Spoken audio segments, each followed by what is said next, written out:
Please subscribe to Face TV Africa and turn the notification on. Face TV Africa, subscribe, hete. Face TV was Swoby.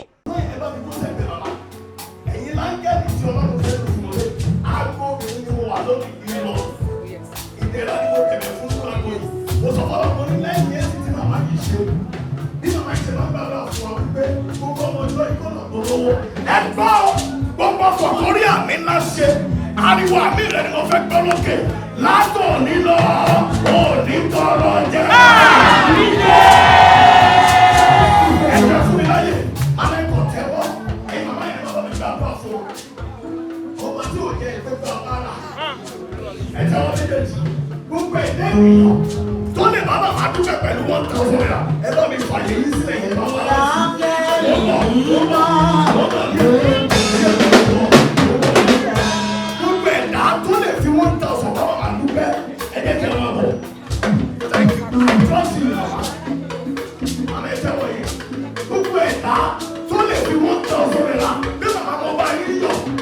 Ọba tí o jẹ́ ìgbéga wọn àwọn yẹn máa ń bọ̀.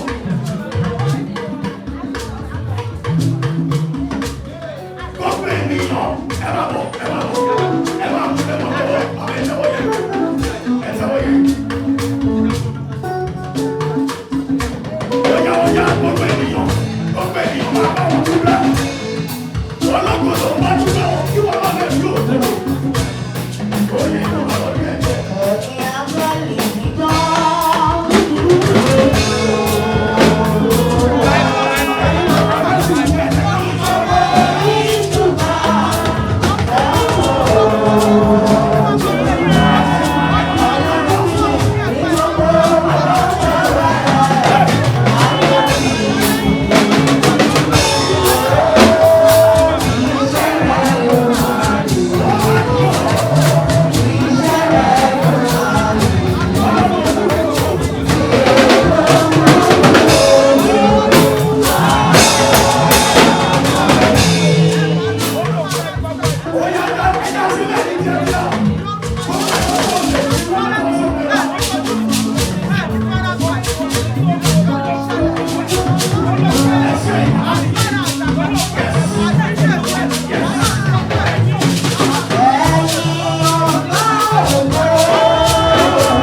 Àwọn kan tó ń gbé alábẹ́ ẹ̀dẹ̀ ìjọ èmi náà fẹ́ ní ìpínlẹ̀ ìfẹ́ tàbí àwọn ìṣìlára màmá.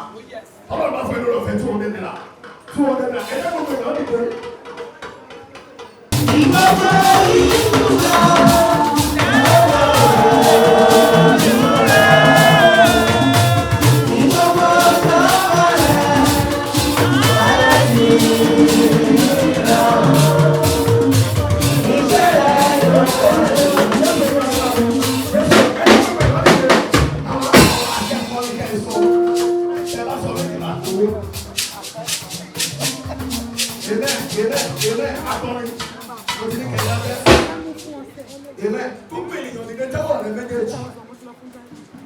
Ọ̀rọ̀ àṣẹ kan ṣo ni mo fẹ́ kẹ́ sọ ṣe bá sọ méjì máa gbowó ẹ mọ̀ pé mo ní ìdòwó ẹ̀rọ símẹ́ǹtì ẹ̀ mo fẹ́ lásọ mo ní ìdìbò láìsà màmá ẹ̀ ń tẹ́wọ́ yẹn ẹ̀dá sínú àpò yẹn ó yẹ gbà ẹ súre fún gbogbo ènìyàn màmá ẹ fún mi lọ́pàá àdúrà yìí màmá ẹ fún mi lọ́pàá àdúrà yìí. ẹ̀yin bàbá láti ẹ̀jẹ̀ bá tún súnmọ́ ẹ̀jẹ̀ bá tún ṣe wáyé ẹ̀jẹ̀ gbogbo ẹ̀rọ tẹ́wọ́ ọ̀rọ̀ àṣẹ kan tó bá fẹ́ méjì máa gbowó. Oya. Àṣẹ ìbùkún láti ọ̀run wá kó bà lé gbogbo wa.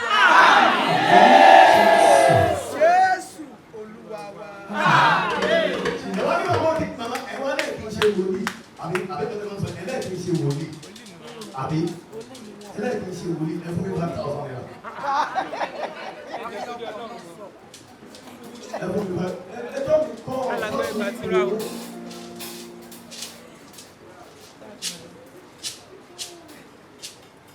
bí Ọlọ́run ti bẹ tí ẹ̀mí rẹ̀ ń bẹ ìyá àtàlẹ́ tí Ọlọ́run fún lórí ọ̀fẹ́ ó sọ̀rọ̀ àṣẹ sínú ayé gbogbo ènìyàn gbogbo ẹ̀yin ènìyàn yìí tí ẹ rí àmì láṣẹ ilẹ̀kùn àánú tí ó sì fún ìran rẹ rí nítorí bó ta orí òkè yìí lónìí Ọlọ́run sì fún ẹ lónìí.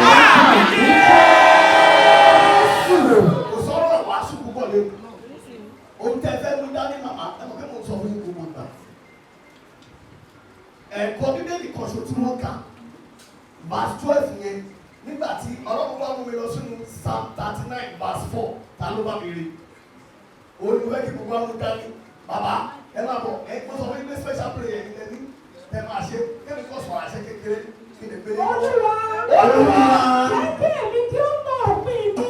Jẹ́ kí èmi mọ òpin mi. Àti ìwọ̀n ọjọ́ mi. Àti ìwọ̀n ọjọ́ mi. Bí ó ti rí. Bí ó ti rí. Kí èmi kí ó lè mọ ìgbà tí mo ní níyì. Kí èmi lè mọ ìgbà tí mo nílò nínú ayé yìí. Bàbá àgbà ní kí gbogbo ọmọ wà lẹ́nu ká máa kú lọ́la. Màmá ẹ wo àwọn ènìyàn ẹ̀ tí ì rí yàn èyí náà mọ̀. Mo sọ fẹ́ẹ́ nìkan mo ní tó bá wá ṣọ́ọ̀ṣì wa tí màmá bá ń ṣe nǹkan kálíbà la máa ń ṣe àjọ̀dún máa kálíbà ni ó ní ọ̀dẹ̀ láti kẹ́tù rí náà. Màmá ẹ ṣàlùyé lásìá. Bí sẹ́ẹ̀tì kan ṣe wọlé lọ́wọ́ máa dá Ọlọ́run ló ṣe bẹ́ẹ̀ fún màmá. Màmá àwọn abaniláyọ̀ jẹ́ wọn ní baniláyọ̀ jẹ́. Ẹ ń celebrate 80 ẹ máa celebrate 85. Ẹ máa celebrate 1. Ẹ máa celebrate 90. Ẹ máa celebrate 95. 100. 105. 110. 150. 120. Ẹ bá wá pé 200 naira àwọn 200.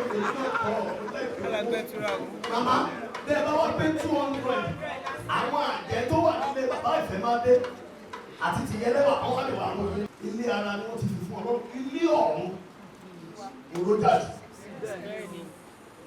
ìwà tí wọ́n máa wù tí wọ́n ní jẹ́ ìtẹ́wọ́gbà Ọlọ́run má jẹ́ kán wù. Àmín Jésù. Ẹ wá bá mi sọ fọ́lọ́run kó jọ nínú àánú rẹ̀ kọ́lọ́run jọ nínú àánú rẹ̀ gbogbo kọ̀rọ̀ àdúrà kọ̀rọ̀ tí màmá ń gbà fún àwọn ọmọ tó tara wọn jáde àti ọmọ ẹ̀mí kó wá sí ìmúṣẹ. Ẹ̀yin màmá ìgbóhùn ẹ̀mí ẹ̀jẹ̀ àsọ̀dà lọ.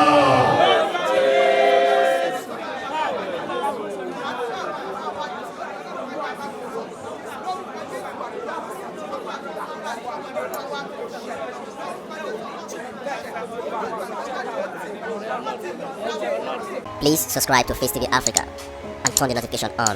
Facetv Africa, ẹ jọ̀ọ́ ẹ subscribe hete.